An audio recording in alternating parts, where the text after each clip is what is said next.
दिनै 14 नभेम्बर बर' थुनलाइ आफादनि जोनोम सान एबा फाउन्डेसन डे दिनैनि दिनखौ सानखौ बुहुमनि गासै बर' फिसाफोरा फालियो अबजार्भ खालामो आरो जोङो बर' कसारि वेलफेयार अट'नमास काउन्सिलनिफ्राय दिनैनि बे सानखौ नेबाय थानानै काउन्सिलनि काउन्सिलनिफ्राय जोङो गोबां हाबाफारि बेवहाय दिनै जों फोसावदों। बर' थुनलाइ आफादनि गोथार फिरफिलाखौ बिरहोनाय हाबाफारियाव बाहागो लाखांनायनि उनाव जोङो गुदि मोनसे फरायसालि 3 नं महनपुर गुदि फरायसालिनि जों मोनसे बाउन्ड्रि वालखौ गायसननायनि बा अन्थाइ खाम्फा गायसननायनि गेजेरजों जों बोरैहाय गुन गोनां शिक्षा बोरैहाय बर' बिजोंखौ मोनसे मडेल स्कुल हिसाबै लाबोनो हायो नैबे 50 बोसोर जानाय 3 नं महनपुर गुदि फरायसालिखौ जोङो आखायाव लानाय जाबाय काउन्सिलनिफ्राय आरो दिनैनिफ्राय फैनाय दिनफोराव काउन्सिलनिफ्राय बे स्कुलखौ बोरैहाय गोजौ लाबोनानै जोंनि बर' कसारि वेलफेयार अट'नमास काउन्सिला बोरैहाय मडेल LP स्कुल जोङो लाबोनो हायो बेनि हाबाफारिखौ जाखिनि गोरों गोराया साजेसन होगोन बेखौ जोङो दिनैनिफ्राय हाबाफारिखौ गिबि खेबनि थाखाय जागायजेनबाय। बेजों लोगोसे बर' कसारि वेलफेयार अट'नमास काउन्सिलनि जायनाखि लाइब्रेरि सार्भिसेस डिपार्टमेन्टआ दिनै जुनाइ डिस्ट्रिक्ट बर' साहित्य सभानि जायनाखि अफिस लांगोनायाव बिथांमोना हा हगारना होनायाव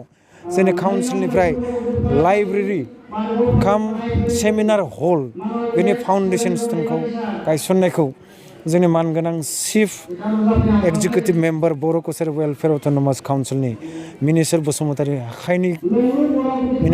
आखाइजों बेखौ गायसननाय जाबाय आरो बेवहाय जिल्लानि गासै आगोलनि दानि बर' गौथुमफोरनि दैदेनगिरिजों लोगोसे आथिखालनि जेसेबां बर' गौथुमफोरनि आफादगिरि नेहाथारि बेहाय बाहागो लादोंमोन। जोङो गासिबो बेवहाय बाहागो लादोंमोन। बेखौ जाफुंखांनायनि उनाव दिनै जोङो मुंख्लं आरो जोंनि गिदिर गोलावफोर जायफोरा जिउ गोमालांनाय बिथांखौ गोसोखांनायजों लोगोसे बिबार बावनायजों गेजेरजों जोङो नैबेवहाय जुनाइ डिस्ट्रिक्ट बर' साहित्य सभानि जा माउथपिस रिफिखां खुगा लाइसिखौ आं गावनो बेखेवदों। बे बेखेवनायनि गेजेरजों जोङो बर' कसारि वेलफेयार अट'नमास काउन्सिला मा हाबाफारि लादों बेखिनिखौ गोबांखिनिखौ जोङो सावरायबाय फोसावबाय। बिनिनि गेजेराव मोनसे जोङो बर' कसारि वेलफेयार अट'नमास काउन्सिलनि इडुकेसन डिपार्टमेन्टआ सोलोंथाइ बिफानाव जों मोनसे एडभाइजारि कमिटि जों दाना लाबाय। बेखौ दिनै फोसावबाय। दिनै रायजोफोरनि मोजांनि थाखाय रायजोफोरखौ मिथिहोनो जों फोसावबाय। बेवहाय इडुकेसन डिपार्टमेन्टनि EMआनो बेहाय चेयारमेन थागोन आरो गोबां बेवहाय जोंनि नब कुमार ब्रह्म आरो जनाराम ब्रह्म बिथांमोना सेक्रेटारि जागोन। बेनिफ्राय जोंनि डेपुटि चिफ रमिय' नार्जारि लोगोसे बर' साहित्य सभानि गाहाय नेहाथारि बर' साहित्य सभानि नेहाथारि प्रसान्त बर' आरो हरेस्वर नार्जारि बिथांमोना मेम्बार जागोन। एबसुनिफ्राय सासे गोख्रों सोद्रोमा थागोन। बेवहाय डिपिटिं सेक्रेटारि दिपज्योति कसारि जोंना अल बड' प्राइमारि टिचार एस'सियेसननि गाहाय नेहाथारि कामिनि बसुमतारी थागोन। बेनिफ्राय बेवहाय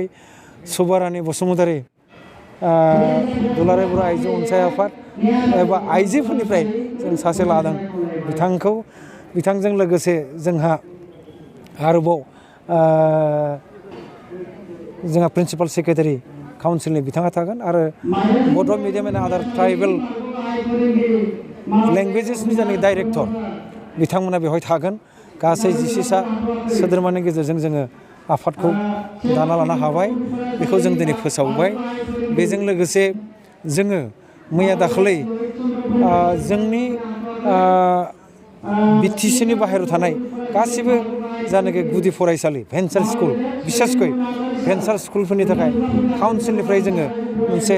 रां अनसुंथाइ हरनायनि जायनाखि एनुवेल अपारेशन प्लानाव जों लाखिदों। बेजों लोगोसे गोबां सोलोंथाइ बिफानाव बाउन्ड्रि वाल बा गोदान बिल्डिं बेफोरजों लोगोसे जोङो भेन्सार स्कुलफोरनो बोरैहाय गोबां रां अनसुंथाइ हरनो हायो। बेजों लोगोसे जोंनि फरायसालि बिथांमोननो स्कलारशिपबो हरनायनि जों बाजेट प्रभिजनाव लाखिदों। आसा खालामो आङो जोंनि खम फान्डनि बाजेटब्लाबो जों बर' जाथिनि बिसेसकै बिटिआरनि बाहेरायाव थानाय बर' फिसाफोरनि जानाय ससिय' इक'नमिक डेभेलपमेन्टनि खोथा जोंनि सोलोंथाइ बिथिंनि खोथा गासिबो बिथिङाव जोङो बेरखांहोनो हादों बेयो मोनसे माने पिपल बर'नि माने मोजांनि थाखाय बे एनुवेल अपारेसन खालामनाय जाबाय आसाम सरकारा बेखौ थाबैनो निस्सय फान्डखौ रिलिज होनानै जों मोनफा मोनफा खामानिखौ जों मावफुंलांनो हागोन इतिमধ্যे मावबायानो जोङो दिनैनि बे 14 नभेम्बर गोथार सानाव आं बेखिनिखौ मोनसे मेसेज आखायबाय गोजोन्थों जिहेतु एडभाइजारि कमिटि दादों इरिगेसन डिपार्टमेन्टनि थाखाय बे कमिटिनि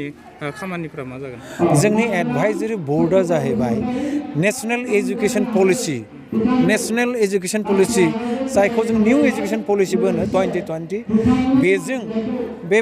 नेशनेल एजुकेशन पलिसिजों बर' बिजोङा बोरैहाय खाबजानानै बोरैहाय लोब्बा लानानै जोङो आवगायलांनो हायो दानि नेशनेल एजुकेशन पलिसियाव जेनाखि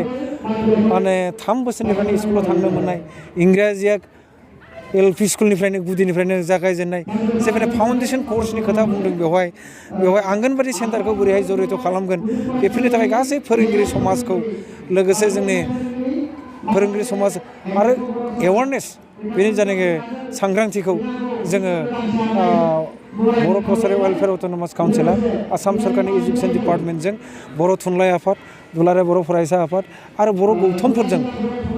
खौसेथि बर' सुबुं आफाद जेसेबां बर' गौथुमफोरजों लोगो जानानै जोङो awareness programme teacher awareness programme लोगोसे जों लाबाय थादों आरो नैबे कमिटियाव जों डिसकासन जागोन फार्स्ट फेजखौ जों फोजोबनो हाबाय फार्स्ट फेजखौ फोजोबबाय सेकेन्ड फेजखौ जों जुलाइनिफ्राय जागायजेननो जादों थार्ड फेजखौ जों फोजोबनो जादों बेफोर बोरैहाय आवगायगोन बेफोरखौ सावरायनोनो